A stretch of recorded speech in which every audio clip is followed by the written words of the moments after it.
It's time to dive into another discography. Today we're going to be ranking all of the Weeknd's projects, so that includes all of his mixtapes, that includes also his extended play, which is My Dear Melancholy, and of course his studio albums. And we've done a bunch of different discography rankings on the channel, but what's different about this is that it's the first time Lou and I are going to be ranking a discography for an R&B artist. And what's interesting is that as a hip-hop fan, there was a lot that I could appreciate out of this catalog. So Lou, what was the one thing that you found so prominent when listening to all of these projects? It was just cool to see the growth over the years because the mixtape feel like they're part of one era of the Weeknd. Then you have more of the radio appealing albums in the middle of his catalog, and then you have the start of a new trilogy with After Hours and DONFM. And now that we've just had some time to sit with DONFM, we thought it was the perfect time to actually go through this discography ranking. So the way it's going to work is that we have a combined list. We're going to take you guys from number 9 to number 1 because we're actually going to be ranking 9 projects, and let us know in the comments section what's your favorite The Weeknd project, because there's so much quality, and I feel like there are a couple of favorites, but everyone ends up having a different kind of ranking. That's very true. There's so much quality within the catalog as well, and I think that,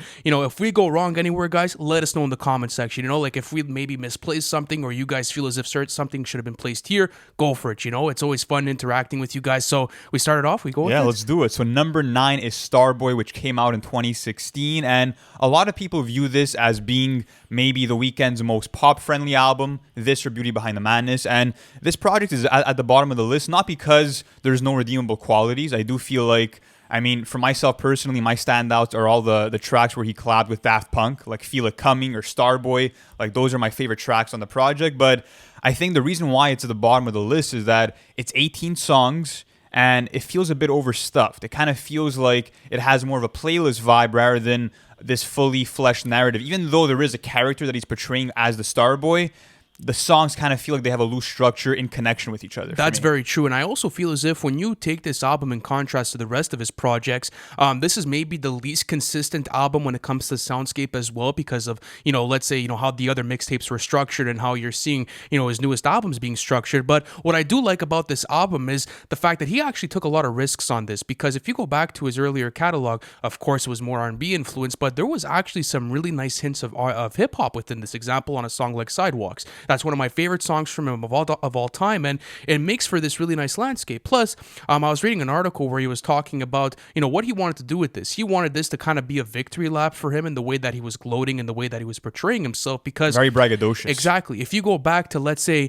Kissland, all the way to House of Balloons, those first 4 projects, a lot of it had a lot of dark subject matter. A lot of it was about struggle. But what this, first, not studio album, but what this project was really prominent with was, him coming out and him wanting to be braggadocious about things. And he also said that he was influenced by people like 50 Cent, to create, this sort of uplifting, up-tempo sort of music. So I don't think it's a bad project whatsoever. It's still a great listen. I still take a lot out of it, but I do think that it ranks at the bottom of my ranking as well. 100%. So your favorite song is probably Sidewalks off I'd say that, yeah. I would maybe go with, I like the title track so much, Starboy. I think that one has so much awesome energy, and yeah, I think that this is the ultimate party album from The Weeknd. If you're at a party for any kind of atmosphere, this is probably the most likely album to pop off.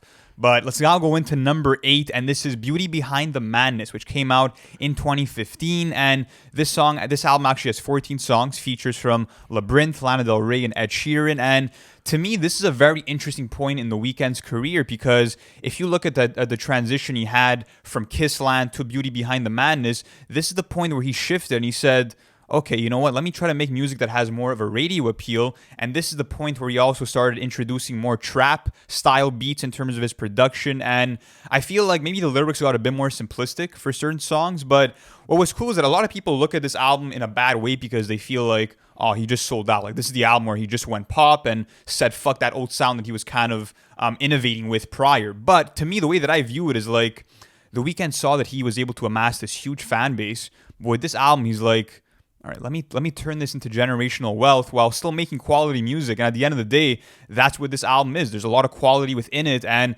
there's some of his best hit songs ever with tracks like Can't Feel My Face or The Hills. If you look at a song like The Hills and the way that beat builds, the way that those hi-hats are slowly creeping in, and then you get this epic crashing bass for the chorus, everything about it is spectacular. And even vocally, I love his falsetto all throughout, and it really amazed me. So what do you think makes this project not one of the upper echelon ones, but still quality. Well, I think it's an interesting situation because I do think that maybe the pop appeal within the tracklist kind of turned me off at certain points because I think it's all a cohesion thing. And like when you're looking at it, there's a lot of different sounds going on within the production. There's a lot of different, types of tracks that are being, let's say structured in certain ways. But what was interesting about this album for me is actually what The Weeknd had to say about himself. So when he was talking to the New York Times, he said, "It's about me being who I am and stepping out of my comfort zone, trying to feel something else besides what I've been feeling for the 4 years, ups and downs. In my past albums, there were never ups." So that's the first thing that I think I took out of it was like, okay, all right. So now we're starting to see The Weeknd come out of his own and really start to experiment with certain things because this had came out in 2015 and he had released, a bunch of projects before that. But as he had mentioned, when talking to the New York Times, a lot of stuff felt gloomy. So I saw this almost as a strategic point within his discography because think about it. Did you really want another album after that talking with the same subject matter as you had gotten maybe for the past 4 albums? No. So I think the way he did it was really cool because yes, it does sound a bit too popish and there's a little bit too much, radio appeal for me. And as a music fan and, a music commentator, like I kind of, look at it in a different way. But to be honest with you, it didn't necessarily set me off at all. So I do enjoy the track list. I just think that on the cohesion level, it doesn't necessarily stand up to what his other albums are for me. So that's my opinion. But I think there's still redeemable qualities in the songwriting on songs like Losers, for example, where he's kind of singing about how he had a decision to make about dropping out of high school. And there's also other songs where he talks about like the destructive path that he was on and conversations he had with his mother. So there is a mix of a lot, but at the end of the day, yes, I do feel like this album feels less foggy. It sounds more polished and more suitable for that radio play. So like that is very automatically true. It kind of like turns maybe like the more dedicated Weeknd fan off a bit, but at the same time, it's not a bad quality by any means. But let's now go into number 7, which is My Dear Melancholy, which came out in 2018, 7-track EP, and I think this is one of his most slept on projects, man. That's for sure. I mean, honestly, I would have maybe wanted to put it at number 6, but I mean that number 6 album is also really solid. But I love this project so much because it's so focused, it's so coherent, and a big part of it was The Weeknd focusing on the heartbreak. Like I feel like this is the ultimate heartbreak project from The Weeknd because he's focusing along the relationships that he had with Selena Gomez and Bella Hadid. And this album is just, it has such a nocturnal mood to it, and it feels like every song is The Weeknd at night kind of maybe staring out the window of his lover, kind of longing sobbing, for them. Yeah, like sobbing, being very melancholic. And yeah. that was the one thing that I really liked about this track list, and I have to agree with you. This could be a toss-up for, maybe even, going a couple of slots more on the discography ranking, but I think where this project really strives is within that cohesion. Like, this is a really focused project, and I love that it's only 7 songs. That's all you really need to have it, really get to the point. And as you were mentioning, like, this is the first official EP in his discography. So even from a discography standpoint, it was refreshing to get this because think about it, right? Like you had gotten 2 major track lists, let's say with, Beauty Behind the Madness and Starboy. Now I think it was time for a break and it was time for something a bit new, something that was maybe refreshing and to had the more ear. purpose, in my opinion. Exactly. I don't know about you, but that's what I'm trying to get at is that, this feels more personal in touch. This feels as if, he's connecting to the audience a lot better than he had done in his previous 2 albums with Beauty Behind the Madness and Starboy. So I think this was an upgrade for him, and I love short track lists. I mean, if you guys have been following the podcast, Luca and I love it when an artist is able to go into a project and really get his point across with, little runtime. I mean, you don't necessarily need to have your overstay on here. Plus, we have some of his most iconic songs of all time and Call Out My Name, and I love the a cappella version. Honestly, it was such a joy listening to it because I never got to it. I'm being honest with you guys. I never listened to the a cappella version until like I had to go through this discography ranking, and it was really fun. Is that your favorite track on it? Call Out My Name, yeah, I think so. Especially because the way I was listening to The Weeknd back then was more in a pop sense. I wasn't necessarily focused maybe on his catalog as much as I should have been, and I wasn't necessarily into podcasting. I was more like kind of feeling my music taste, And now that I'm going back to the catalog, I'm starting to understand the redeemable qualities and stuff that he has going on. So that's my take on it, but let's keep going on with the list. Yeah, just before we actually move on, I do want to say that my favorite's probably Wasted Times off of that track list. That's a fire song. I love how unique the melodies are. I never really heard him with that kind of rhythm. Like, it was so unique to that song. And again, I just love what he did with that melancholic mood that was carried out throughout because he shows it with that bleak attitude that he has, with those kind of very somber lyrics, and also I would say just the instrumentation too, those moody synths, those dark piano riffs, everything was executed perfectly. But let's go on to number 6, and it's actually Kissland, which came out in 2013, and this is actually his debut album. And it's interesting to see that I think a lot of the Weeknd fans expected him to blow up with this album, but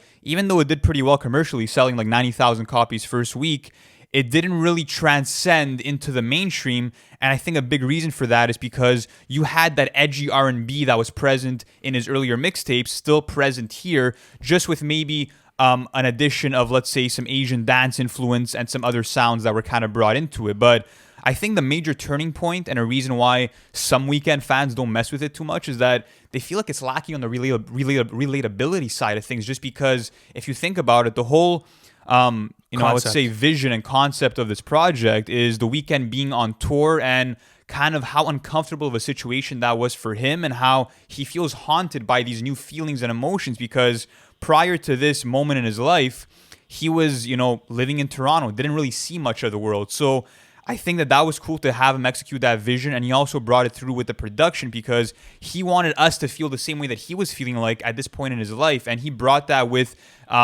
this vision of having this composition of the songs that was similar to John Carpenter movies or other horror soundtracks. So I thought he executed that really well, and some of his best. The Professional is one of his best intros, and Tears in the Rain is one of his best outros. Yeah, and I also love what you had said about the whole tour situation, because I feel as if this is also the Weeknd coming to terms with his fame and success, regardless of the tour. Like, there's also a song called The Town on here that kind of plays into the parallel of that concept, where, he almost feels as if the narrative of the song is used as a metaphor for leaving Toronto and not looking back at the world that, he's currently in. Like, that's what I feel as if is so cool about this project. Plus, I love the consistency within the soundscape. That's one thing that I feel as if Kissland really strives in, because it maybe feels it maybe has those hints of like dark R&B that you had gotten in the previous trilogy series.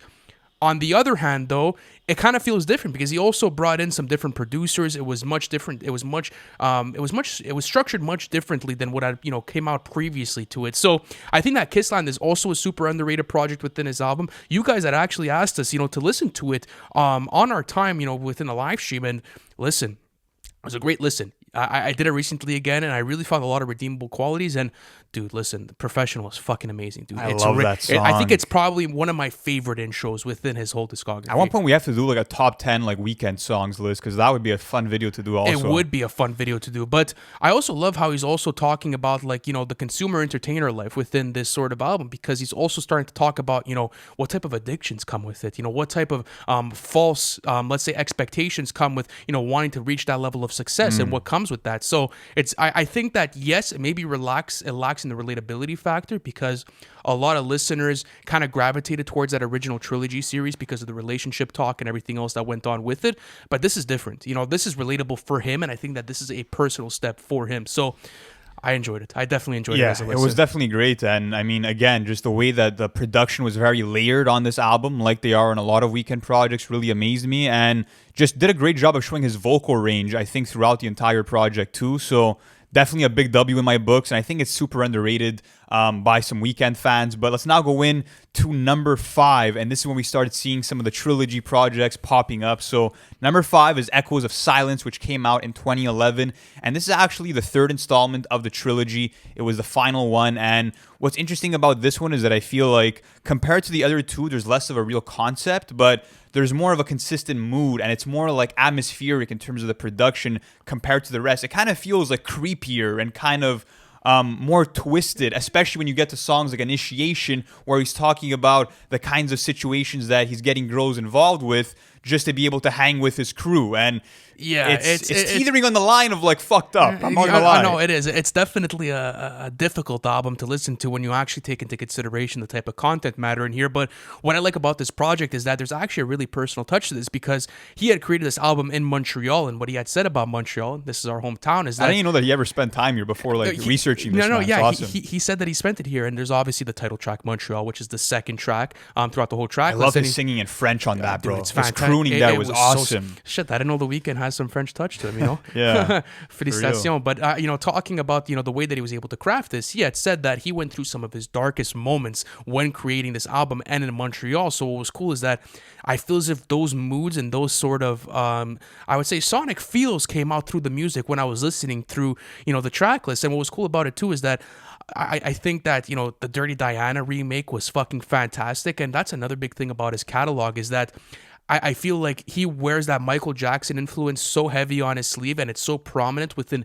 everything he does, which is really cool because he brings a new twist to it and what Michael Jackson had laid down for the grounds of, let's say, pop and whatever other genres you want to talk about. But why do you think this places within the middle and maybe is ranked last maybe in the trilogy series for you? I would say that, I don't know, I feel like maybe some of the tracks are less memorable, but at the same time, I just think that this is a very special project for the Weeknd's catalog because to me, like in terms of like his vocal textures, this is his rawest project vocally to me. And I also feel like what's super interesting too is, like you said, the ability to go into that headspace where he's really not trying to give too much of I would say, how do I say it? Like not too much of an homage to Michael Jackson, but you hear the inflections more on this project than some of his other ones. But like you said, he adds his own twist to it. He's kind of darker than Michael in terms of his tone a lot of the times. And overall, I mean, it's cool to see him talk about the way that his life works because it's so different than what a lot of us are used to as he's luring women in. He's talking about how maybe they're only with him for the fame. So that's kind of another breaking point too with this project is that it's like, he's starting to get into that mode where his life is totally different compared to the other two projects. And that's another thing that I like about his projects is that, on the surface level, you think that they're pop records, but when you actually go into the deep, meanings behind the writing and you actually understand what he's trying to get across when creating these projects, it's so cool to understand his thought process. And the way he structured the trilogy series was fucking fantastic. And we're going to get on maybe to another installment in the next one, but Echoes of Silence is a fucking W, dude. You know what's really sad to me is that there's not a single song on that project that has more than 200,000 streams on Spotify, man. Like, it's really? Just, you think it's the most slept on. Do you think it's the most underrated? I think it's the most underrated Weeknd project. You think so? I think it's because most people really gravitate towards Thursday and House of Balloons for the trilogy series, so they kind of like treat that third one as kind of like the black sheep. Like, okay, like this doesn't necessarily fit the mold of it, but. Listen, I think that it's fantastic. It was a great listen. But let's go on to number 4.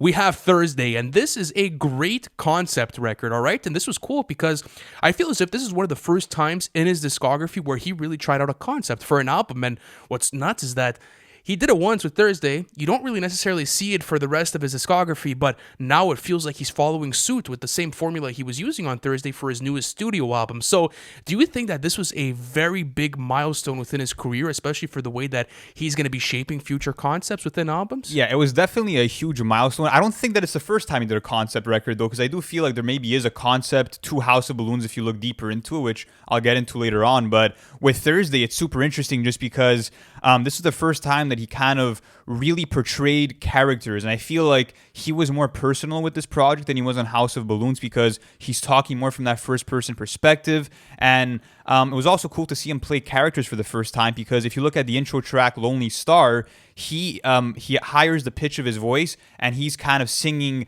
as that girl who is the Lonely Star, also known as the Thursday girl. And yeah. When I just thought about this, I'm like, this is so fucking toxic that the Weeknd is in a position where he's setting up like these romantic evenings with girls on a fucking day as if they're appointments. Like, okay, I'm going to fuck you Thursday, I'm going to fuck you Wednesday. Like, the way that he sets that up is just, it's super misogynistic, it's super promiscuous, and it embodies that persona of not Abel, but of the Weeknd, and how, he's tormented by these toxic relationships throughout his entire catalog. But we really saw it from that more first-person point of view on Thursday, and I also feel like it was cool to see how he sounded foggier on this project. He sounded like especially hazy, especially in the mixing of everything and the mixing of the music. I feel like it sounded like he was further away from the mic, and that there was more of a mystique behind his vocals, and I really appreciate And that. I also love how well written this project is. And, I'm going to just correct myself on the previous statement. Because I understand the concept with House of Balloons. I just think that this was really like the character building where he's striving. Yeah. Like, this was really where I feel as if he came out with this project. But going to the Birds Part 1 and 2, this is super interesting because the way Lonely Star acts is that it's kind of the introduction to the whole character and to the actual project itself. And then you start to see the way that this relationship is escalating with the Birds Part 1 and 2. And throughout the project, you hear the Weeknd, kind of telling this girl, like, the only thing I could guarantee you is no regrets. And that's kind of the only thing that, we could really take out of this relationship. And you could see the character development of Lonely Star kind of get more angry, more angry, and more angry. And then, boom, the Birds Part 2. She ends up fucking shooting him, like that's what was mind-boggling to me, is like, this is supposed to be pop records, and he's including this much detail and storytelling into these pop records that make it sound so unique and so refreshing to, let's say, a hip-hop fan like me. So that's what I enjoyed Could you about blame the Thursday Girl for shooting him in the end? I don't know, man. I mean, maybe it was called for. Fuck. But you know what's cool about it too? I'm not sure if you picked up on the bird sounds actually throughout the whole production. It's like the reason why it's called the Birds is because as soon as he shoots them, you start to hear, I think they were crows in the background. Correct me if I'm wrong, but that's when, like, there's a big transition point within the track list as well. There's also another cool metaphor with the Birds Part 1 and 2, and it's the fact that it symbolizes the way that the Weeknd goes from one nest to the next, the way that he stays and spends some time with one girl and then moves on to the next and lives this promiscuous lifestyle where he's literally assigning girls to fucking days to smash them. Like, it's so messed up to think about if you really go into it. But another cool Easter egg is actually on the song Heaven or Las Vegas, which is the outro. Fire. And he's kind of expressing on this track how he doesn't allow himself to get close to any women because his father left him when he was younger. And that made me think, like, this reminds me of what Quincy Jones was actually speaking about on Dawn FM on A Quincy's Tale.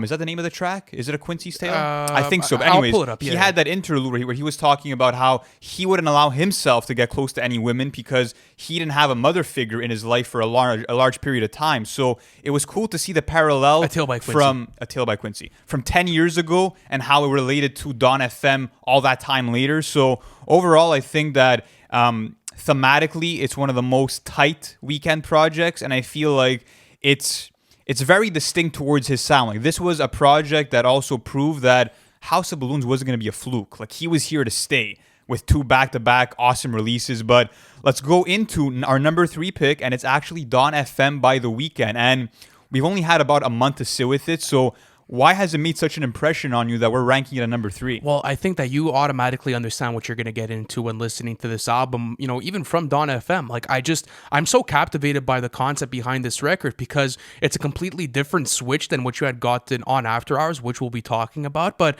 I think when you really look at Dawn FM, this might be, in my opinion, one of his tightest concepts ever. And I think it's because of the narration throughout the track list. I think it's because of the song structure. It's also with, the character development of The Weeknd. And it's the whole concept of The Weeknd aging now and looking back at all of his previous projects that were filled with, misogynistic content matter and all kinds of sexual lust and all kinds of things that went on and the drug use and everything, and kind of being like, fuck, I really regret that. And then at the end of the track list, you get, Phantom Regret by Jim, which is one of my favorite tracks of all time from The Weeknd, and he doesn't have him on it because it ties into this concept of, like, once you see it and once it's all said and done. It's crazy because he's kind of looking at this from a bird's eye view and looking at everything in the progression of his discography. At least that's the way I feel about it. He is now having this phantom regret. He is now finding himself feeling regretful about certain things, but he finds solace throughout the track list. He finds himself, kind of accepting things throughout certain tracks, and that's what I like about it, is the character development. This character has been built up since Thursday. You know what I'm trying to say? Like, this is what was so cool to me, is that this is kind of like, okay, this is all transpired. This is the discography. This is how I'm going to look back at it now. So when you go back to this track list, because we've had only, let's say a month to sit with it, what are those key points that make you rank it so high? I'm going to shoot that back. I mean, I would definitely say that I was captivated by the concept because it was really easy to gravitate towards at first, because you have The Weeknd's character being in purgatory, and this is him being in this place in the middle of our current life and afterlife. And I think that the character arc, like you said, is so brilliant on here. And we actually went more into this on our album review of Dawn FM. So if you guys haven't checked that out, please do. But, it's cool to see how he was able to flip the whole narrative of most of his albums, and this time be like, you know what? Maybe I'm not too happy with the way that I behave. Maybe I'm going to look inwards and realize that these problems are coming within myself. I'm the one causing these issues. And the album to me kind of plays out like a grandpa telling his grandchildren about all the crazy shit that he did back in his day, just that like these ones are fueled by like sex, by mushroom teas, and by these toxic relationships. So it's kind of a flip on that. But at the same time, I think that it kind of plays in as this kind of dream. I feel like it's a very dreamy album, and I feel like it's this mystical tale of The Weeknd using these old retro sounds, which is also cool because he's going back in time not only sonically, but also thematically as he's replaying moments of his life in his head. And another cool thing too is I love the fact that there's a similar pacing to a lot of the tracks. They're all either slow tempo or mid tempo, and that made for nice sequencing and transitioning from tracks to track. And if you look at songs like How Do You Make Me Love Me and the way that it bleeds into Take My Breath, like it's flawless, bro. The transitions are perfectly executed, man. And I also love the pacing of the album because we had initially done, our first album reaction on our Patreon tier, and we were, kind of like, okay, I really fucked with the album, but maybe it's just first listen, where we kind of feel as if the second half of the album dragged on. And then you go into the next morning and you re-listen to DONFM and you're like, this feels so fucking refreshing, especially when you start to understand the character progression and, how, The Weeknd is actually dynamic and there's a lot of different things going on with it. Plus, as you said, I'm a big fan of the soundscape because it almost feels as if you're in the afterlife with The Weeknd, as you're going through the whole album. That's what's so cool about the record. So that's number 3, DONFM. Let's go on to number 2, and it is After Hours. And this is a major fan favorite. I think that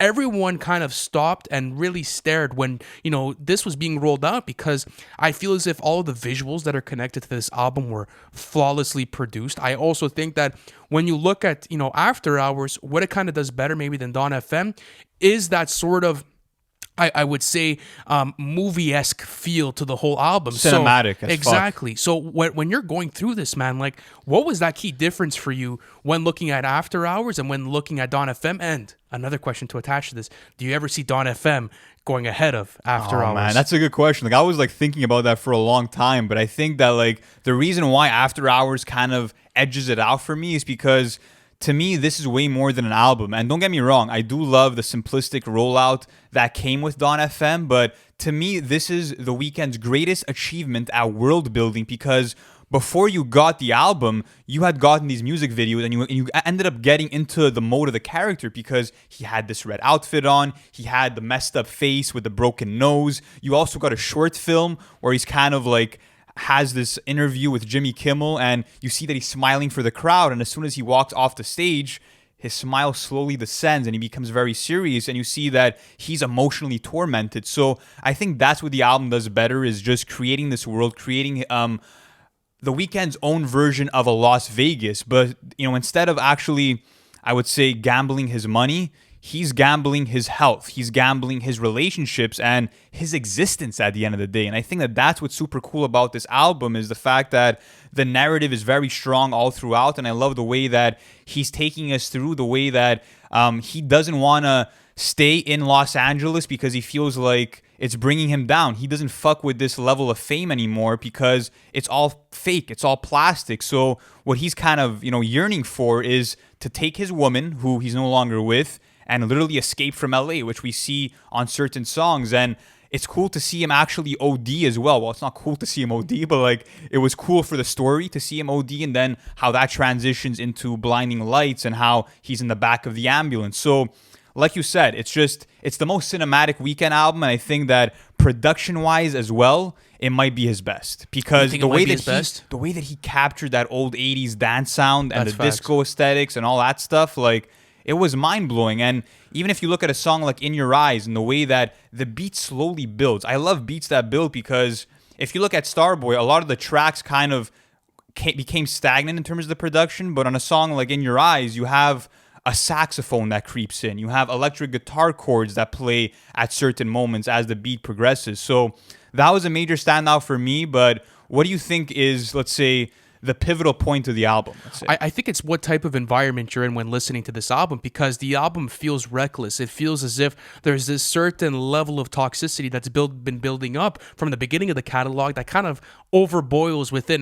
within After Hours. And I think also the whole concept of riding through the night and really going through those trials and tribulations also hits home on a personal level, because listen, I can't relate to, like, let's say all the stuff that's going into the album, but I could relate to, let's say, going through these addictions and going through, let's say, these sort of things that bring you down in this life, and having to address them head on and kind of coming down to that realization. I also think that it was the perfect starter for this new trilogy, because he did say that this will be a trilogy, After Hours, DONFM, and then whatever else comes out after it. So probably Afterlife, maybe. Who knows what ends up happening. So what's cool is that it's the first signal of a transition for me. Like, it was so cool to see how he took everything that he knew with the middle of his catalog, and he took a pop record, but he spun it now. It's different. Like, he didn't necessarily have to do songs like The Hills or, let's say, Starboy anymore. He was able to make a fully fleshed concept record while being able to have one of the biggest albums in the world released. So it was an awesome album. Let's go on to number one. Listen, guys, if you haven't figured it out by now, it is House of Balloons. And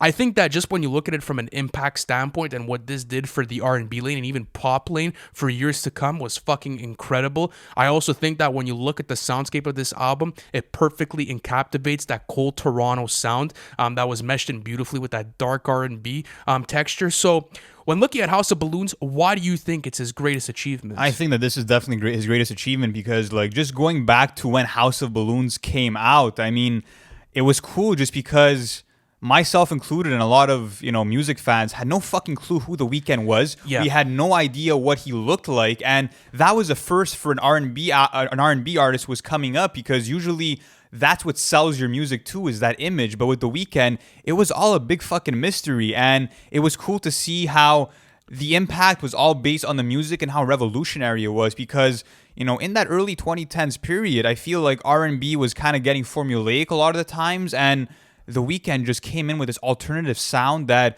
forever changed the landscape of R&B, because not only was he making R&B music, but he was implementing sounds of dream pop, of indie music, of punk music, of trip hop, and so many different subgenres that made his sound so unique. And what I love too is that he takes you through a personal experience, but he kind of exaggerates it for the effects of the story. So, for example, that House of Balloons is a real story because The Weeknd used to throw parties in this cramped Toronto house with his friends. 65 Spencer Avenue in Toronto. Yeah, and he would literally put balloons in the house to make it feel more like a party and more lively. And it was a very cramped space. And of course, there was a lot of substance abuse. And what's cool to me is the fact that the whole concept of the House of Balloons is actually a metaphor for depression and feeling like you're locked into one headspace and one negative state of mind. Because if you look at certain points in the album, I should say the mixtape, there's points where Weeknd actually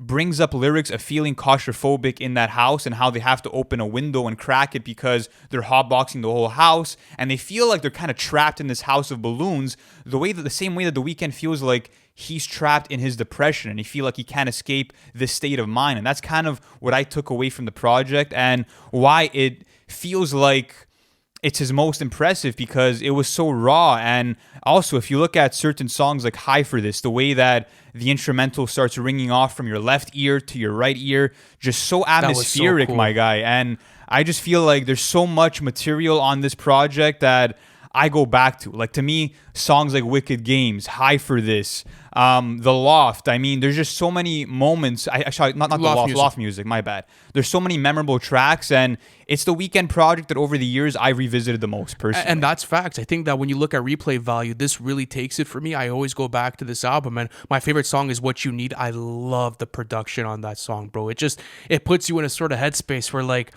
fuck, I'd love to play this in my car at night. I'd love to play this when I'm feeling down. I'd love to play this when, my girl fucked with me and now, like, I'm in a depressive mood, Like, there's always something to relate back to with this project. And I love the fact that it's so raw and genuine, right? Like, this was what really set up the cornerstone for the rest of his career, because I think what he proved with this album is that he didn't necessarily have to have an image to be able to make timeless music and to flip it on its head. And what I like about it too is that it does not have a pop feel to it. It really is, the most focused R&B Super project experimental, though. and super experimental album in his project in his discography. And I think that when you look at House of Balloons as a mixtape, that iconic mixtape run, let's say, that we had even in hip hop, this is placing in the upper echelon for me, because it's so captivating what an artist could do with no face, no nothing, literally just raw vocals and production. And what's also cool about the project is that it's actually a real story. It feels like this is genuine. This has actually happened. Yeah. And when I'm going to Toronto, I'm actually going to go visit, what is it? What was the address again? Spencer Avenue, is that it? 65 Spencer Avenue in Toronto. Yeah, So you're actually going to go visit the old House of Balloons? I it'd be wonder so if cool. it's there, man. It is, yeah. Look, it's here. It's on my computer. So, I mean, Wow. listen, you guys can't probably see because of the podcast, but yeah, look, this is a Shit, real house. there And it there's a is. picture with him in And it. what's so. cool too is the fact that like there was no big budget for this album, yet it's his best. Like he probably made this in his fucking garage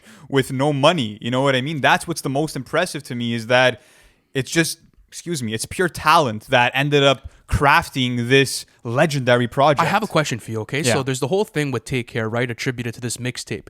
Now that I go back to House of Balloons and I kind of really look at it, I don't think songs like, Shot for Me, Practice, Marvin's Room, Crew Love, or even The Ride fit on this mixtape. It's literally a flawless mixtape, in my opinion, because everything is so tight and cohesive. Like, you don't necessarily want something like The Ride on this. Like, why would I want that? So I think it actually worked out that he gave up a good amount of material to, Drake to have on Take Care, because it made for a more focused and cohesive, let's say, soundscape for the whole project. But I think it would have been like spun differently. I feel like maybe there's certain like hooks that were taken for songs like The Ride or Shaw for Me, but I just feel like maybe there's certain elements that Drake ended up asking The Weeknd's help for. But at the end of the day, I totally agree with you. I feel like it was perfect at the 9 songs. And another impressive thing is that all these songs are like 4 minutes plus, and I'm engaged throughout all of them. So listen, guys, at the end of the day, that's our favorite Weeknd project, but let us know down in the comments what your favorite Weeknd project is, because we're always down to interact with you guys and see how you're messing with an artist's discography. And